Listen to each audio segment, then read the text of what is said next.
I definitely felt like my married friends didn't have time because I also, when I was married, didn't have time.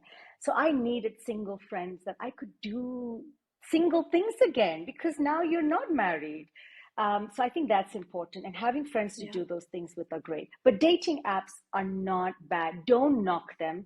Try them and use it with discretion. So here's a couple of tips on the dating apps for you. Okay. Don't put your picture from 15 kgs and 15 years ago. A lot of men tell me that most women don't look like their picture. Why do you want to present yourself as anything other than your authentic self? Hmm. Because, like I said, you will attract what you put out, who you are. If you are inauthentic on these apps and you have filtered yourself using Hmm. TikTok pictures that you look like a Kardashian and not Chantel, you Yeah. know, how does a man who meets you on the first date even trust you, even want to engage with you? Because who are you?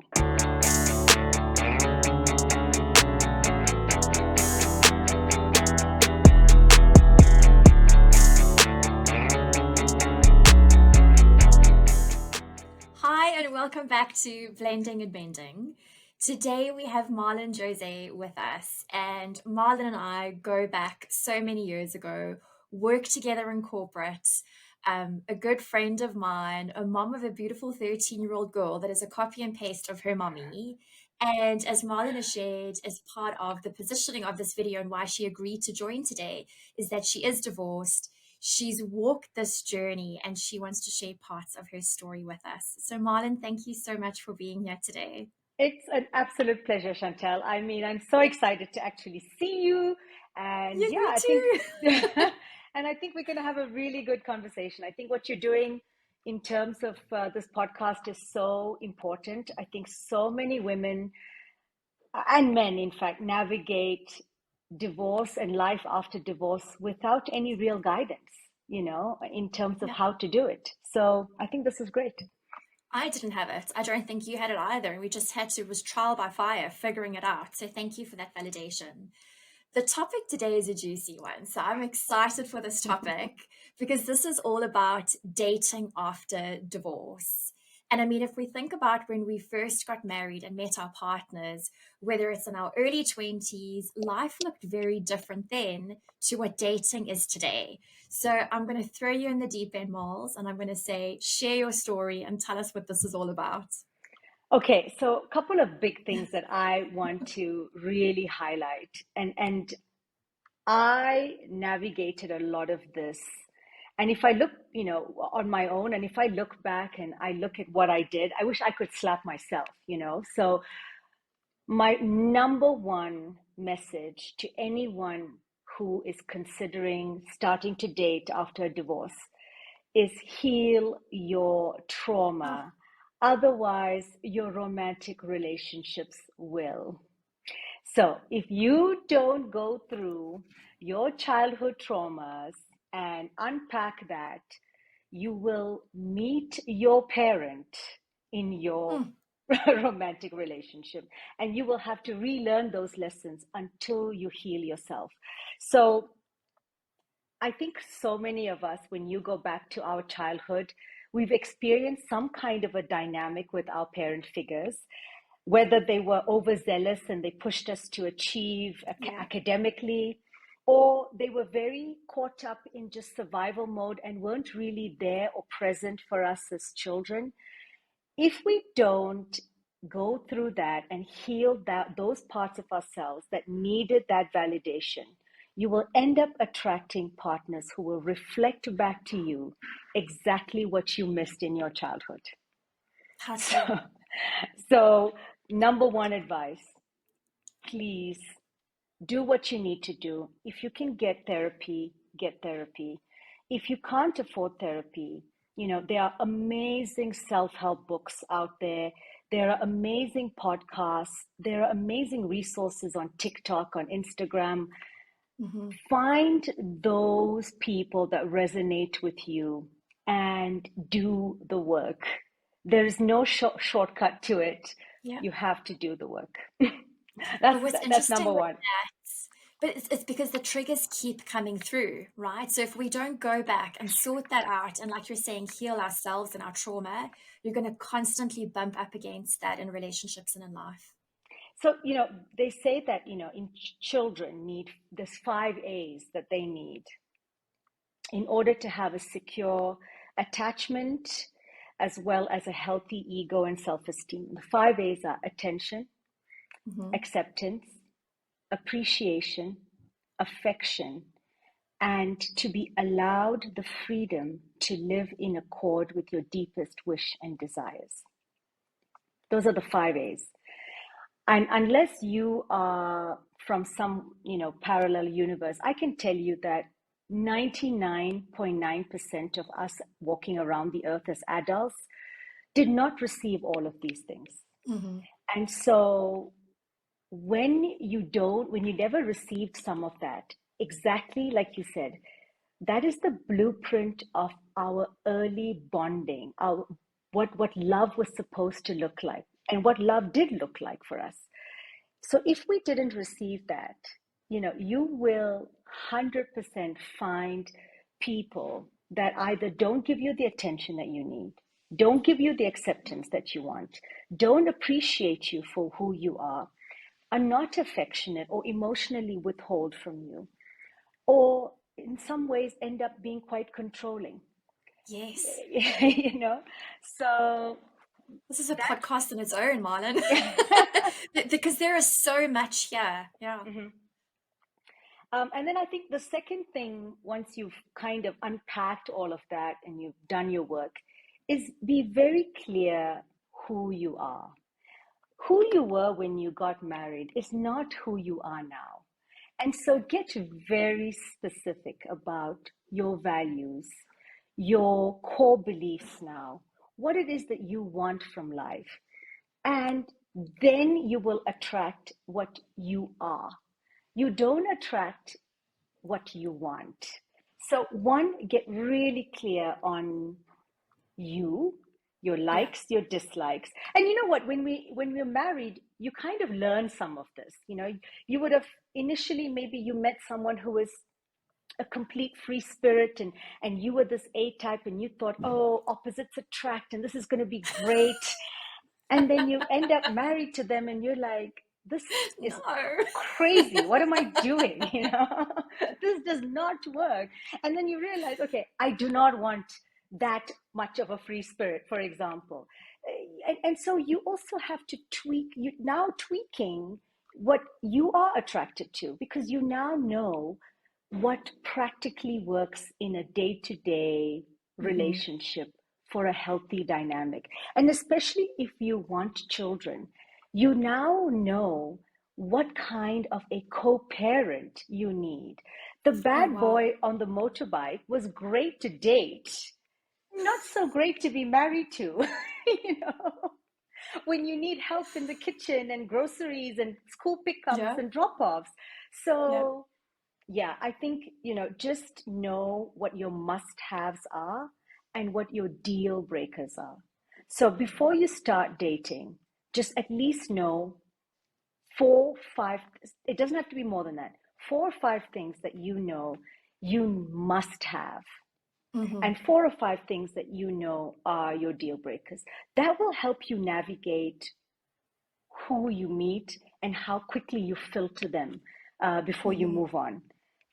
Get very specific. And there's no reason why you need to cast the net very wide in terms of dating, because you are looking for one person and that one person Yes. needs to be your person. So you don't need to date the whole of the world. You need to find your person. So, yeah, I think a lot of people will give you bad advice when you start dating after divorce. Um, like, he's so sweet and he's so nice, but you need someone that sparks your soul. You must remember that a lot of us left our marriages for whatever reason, but mainly because we weren't happy. Yeah, we weren't fulfilled. We weren't fulfilled. Yeah. At least when you now start your next chapter, Be clear that this person needs to spark that Yeah. your spirit. You need to feel that joy, that fulfillment. This is someone you can grow with. It's not good enough that they have a job and they're somewhat stable and they're nice enough. No, you did not Mm-hmm. walk away from your marriage for good enough. Yeah. You walked away because you deserve to be happy. So just remember that when you are, I guess, in that dating space, is really filter out the person for you. Mm-hmm. And not everyone is for you, and you are not for everyone. So, in the same way, take rejection as redirection. You know, Oh, wow. you know, I love someone, that though. yeah, if someone's like, okay, you know what, we had a great first date, but I don't think you're the right person for me. Don't get hung up on that. It's okay. You're not for him. He's not for you. Mm-hmm. God is redirecting you to better and a much more elevated option. So just take all of those things in your stride, you know. Miles, where do you even start those? I mean, you're saying don't cast your net too wide, Mm-hmm. but where do you even start to cast some sort of a net for the one? Because it's difficult to meet. Again, I think also what you're looking for after divorce, especially if you have children, like you're saying, is so different to what you were attracted to when you were younger. And now it's not just finding a partner fit for you, but it's also finding a partner fit that's going to be good for your child. Because if that relationship doesn't work, that for me is a deal breaker and was an Mm-hmm. absolute deal breaker when I met Tristan. Correct. So, yeah, where do you start? There's all these apps, and or is it do you meet someone through friends? Like, what does that look like? I don't know anyone in my age group, older or even 10 years younger, who has met anyone organically in the last 10 years. I think it's, I mean, where are they, right? Where are these people that you meet?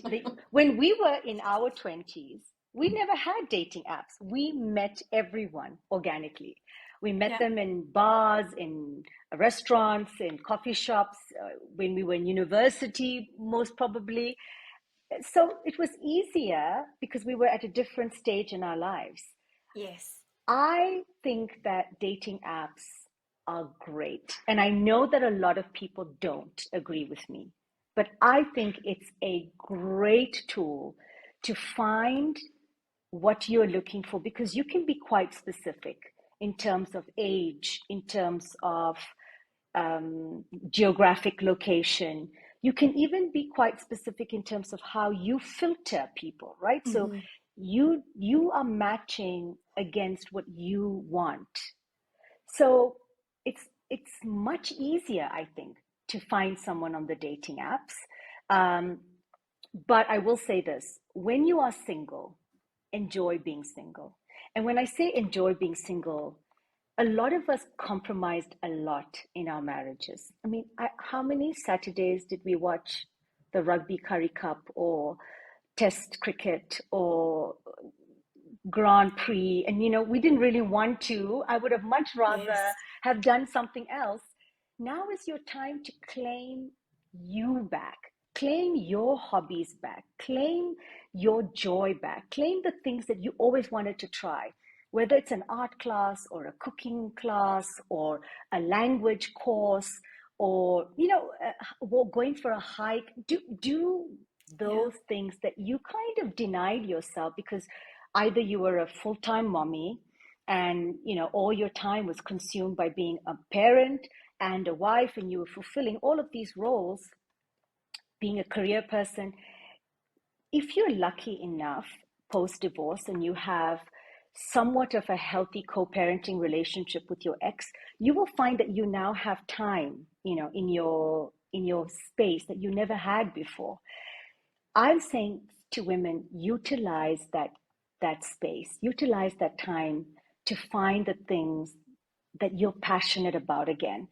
And hopefully through that is one way of meeting people and expanding your social circle. The other thing I found is when I got divorced, all my friends were married. I don't know if Yes. it was the same for you, right? Yeah. All my friends were married. I had to find single friends again. And you also And feel like a third wheel in those marriage dynamics. So correct, you almost feel like, okay, hold on, this isn't my space anymore. I need to find a new space. Yeah. correct. I was very lucky. None of my married friends, I never really made me feel that way. So I always Okay. did carry on with my married friends, but I definitely felt like my married friends didn't have time because I also, when I was married, didn't have time. So I needed single friends that I could do single things again because now you're not married. So I think that's important, and having friends to Yeah. do those things with are great. But dating apps are not bad. Don't knock them. Try them and use it with discretion. So here's a couple of tips on the dating apps for you. Okay. Don't put your picture from 15 kgs and 15 years ago. A lot of men tell me that most women don't look like their picture. Why do you want to present yourself as anything other than your authentic self? Hmm. Because, like I said, you will attract what you put out, who you are. If you are inauthentic on these apps and you have filtered yourself using Hmm. TikTok pictures that you look like a Kardashian and not Chantel, you Yeah. know, how does a man who meets you on the first day even trust you, even want to engage with you? Because who are you? This is not even who you are. So that's number one. Please be real on these apps. If you are real, you will get real back. If you expect honesty, you will get honesty back. So I'm not saying don't do your due diligence. Do your due diligence. I check their LinkedIn profile. I I check do you. Google. Of course I do. I want to make sure this is a legit human being that I'm talking to and has a job and is, somewhat worthy of my time. If they have Facebook, I check Facebook. I check Google. What is being said about this person? Those kinds of things you should do some due diligence on. Don't go on a first date without knowing their last name, where they work, and at least some kind of basic information about them. Don't go on a first date without telling your friends where you're going to meet this person, and what time you expected to be back, and that maybe an hour into it they need to text you an SOS message like, are you alive, are you okay? Do that kind of, because we live in South Africa. Let's not kid ourselves. I do think it's important. The other thing is, meet the person very quickly. Don't spend weeks chatting on an app for no reason. You're wasting your time and his. Meet very quickly, even if it's for a coffee or a drink after work, or it doesn't have to be long, it needs to be an hour, but that is your opportunity to filter very quickly whether this person and you have at least that initial chemistry, that Connection. initial connection, and Yes. initial compatibility. Don't be afraid to ask about your deal breakers. So if you are divorced, but you're in your 20s, early 30s, and you want more children, that's an important thing to table on the Hmm. first date. You don't want to go 3, 4 dates in and then tell them that, I want children. And that person's like, well, I already have two, so I'm done. Have the deal breaker conversations. That's what the first date is for. But Filter. Miles, is that not a lot though? I mean, you're trying to make a good impression on someone and you sit down, order your glass of wine and say, right, buddy, this is where I'm at. This is where my boundaries are. These are my expectations. I mean, how does that conversation organically flow? So first of all, it's not about putting on the best impression. I think it's about being you. But when you are you, you need to know whether this person, because remember, we are now very busy people. We're not 18 and Yeah. 19 anymore. There are a lot of fish in the sea, and you need to filter pretty quickly what you are looking for. So, if, for example, a deal breaker for you is college education, and on the first date, you find out that they're not college educated. I'm just giving a random example. Example. Um, do you want to waste two more dates before you find that out? Or do you want to get to it pretty quickly? So you're not doing an interview, but you're in a conversational way saying, so, are did you have kids?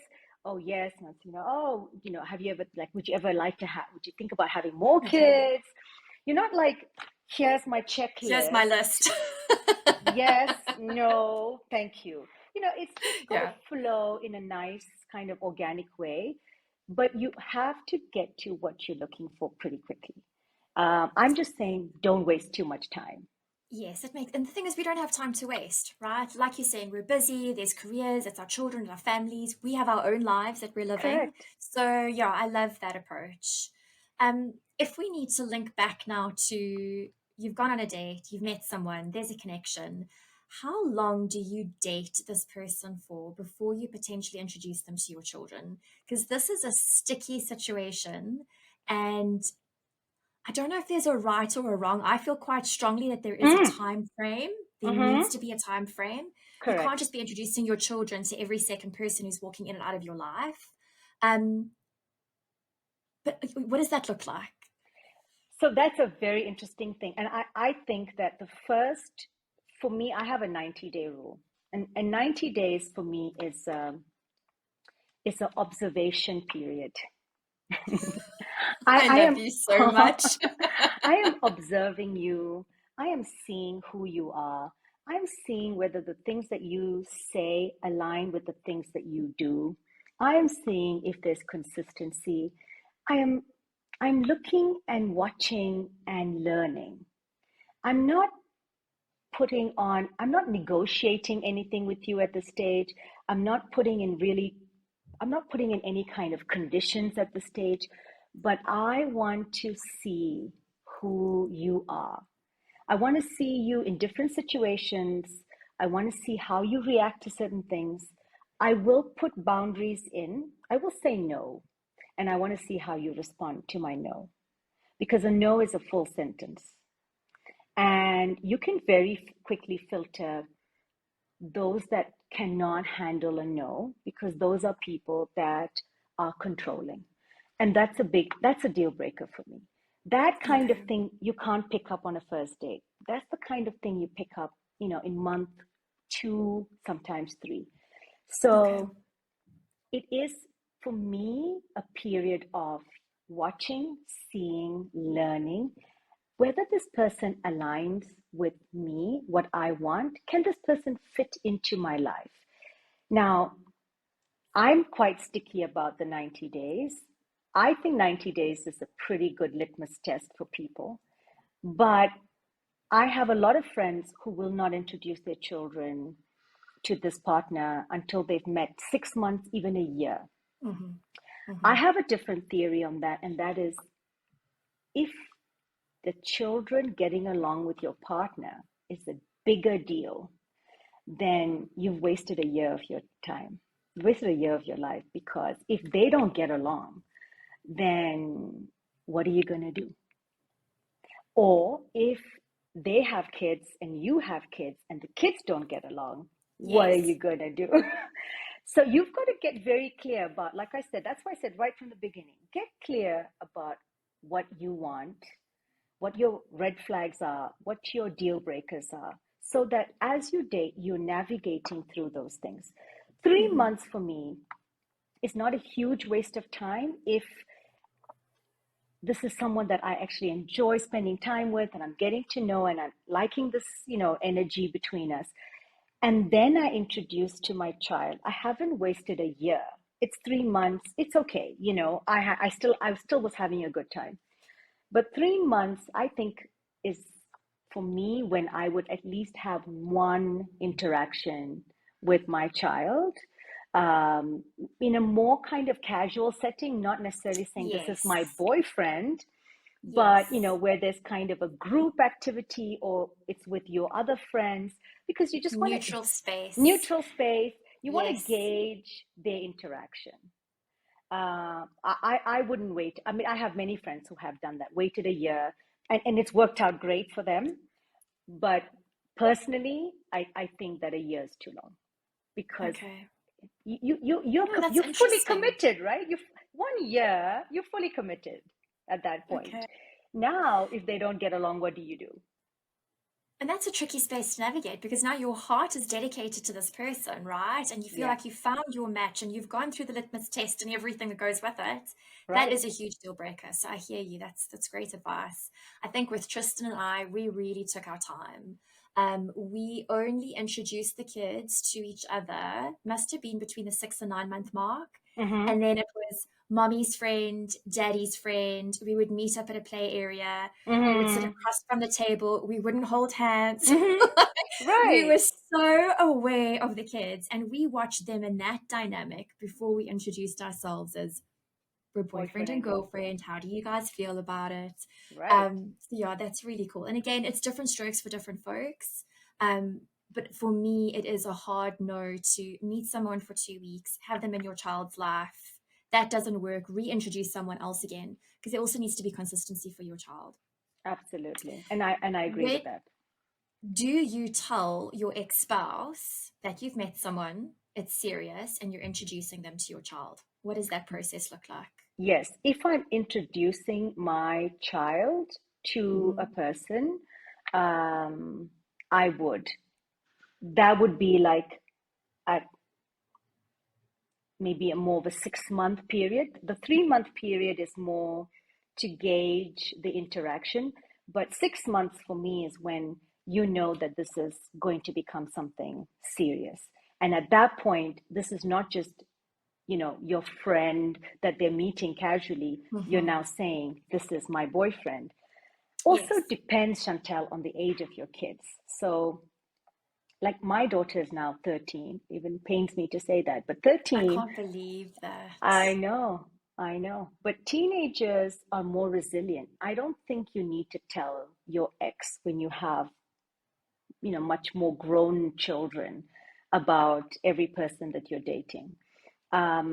At that point, I think you need to tell your ex if this person and you are going to think about moving in together or Okay. living together. And this person is now going to be more integrated into your family setup. That you have to let your ex know.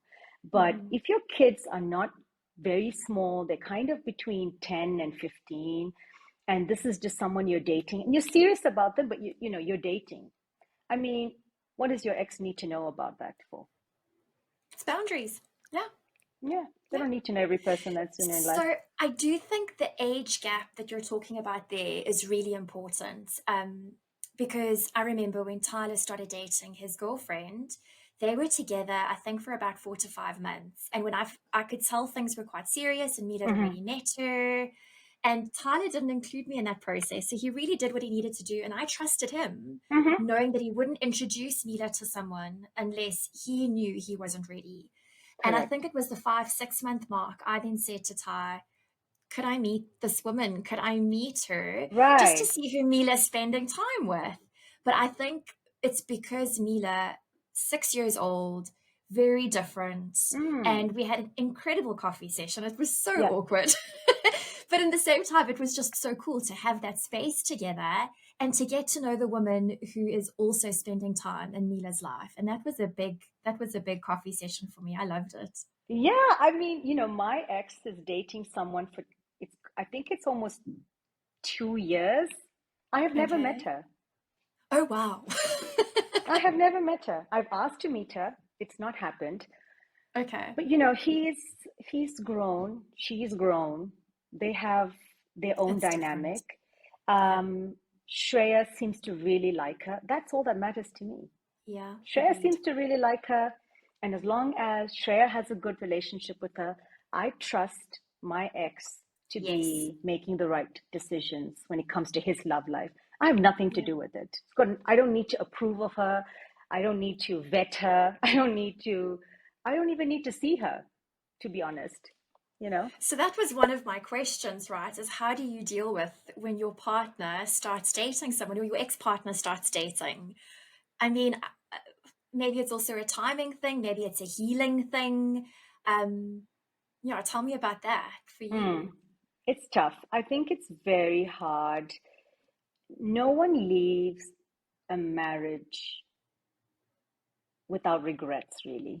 I think there's always some part of you that did you try look, I think we all know we tried Yes. hard enough. I don't think that's the Yes. But question. you But still, you think that constantly. Did yeah, I do you do. enough?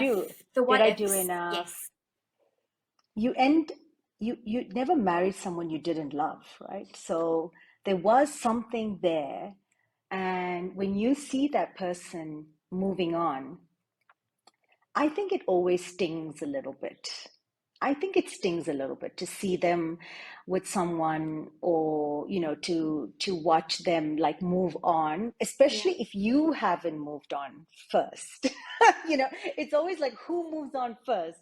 And sometimes I've seen divorced couples where it's almost like a competition, so that they don't want to be the one left behind on the Yes. singles table. Yes. You're moved Um, on. You're a happy family. Look at me. Yes. Yeah. yes, and Yeah. and that's the wrong motivation. So I know that in even with my ex, when I moved on and I was in a serious relationship, I know that that was particularly hard for my ex. He told me, Mm. this is hard watching you Yeah. move on. So, Miles, maybe just in closing, right? And I think you've shared so much with us today in terms of start with self, right? Hmm. That healing of Hmm. your trauma, making sure you are so clear about what you want and what you don't want, which I just loved. And then we've navigated what dating could potentially look like, how you go through that filtering process, the ex, the children. What advice can you give to women who've maybe been divorced for a number of years? They still haven't found that person, because I could imagine there might be a space of, is this ever going to happen for me? Am I ever going to meet someone? So, just some words of wisdom, some hope. You have to believe that it will. What is meant for you will never miss you. Yeah. Never. It's just the way the universe works. And dating is fun. It is a fun process.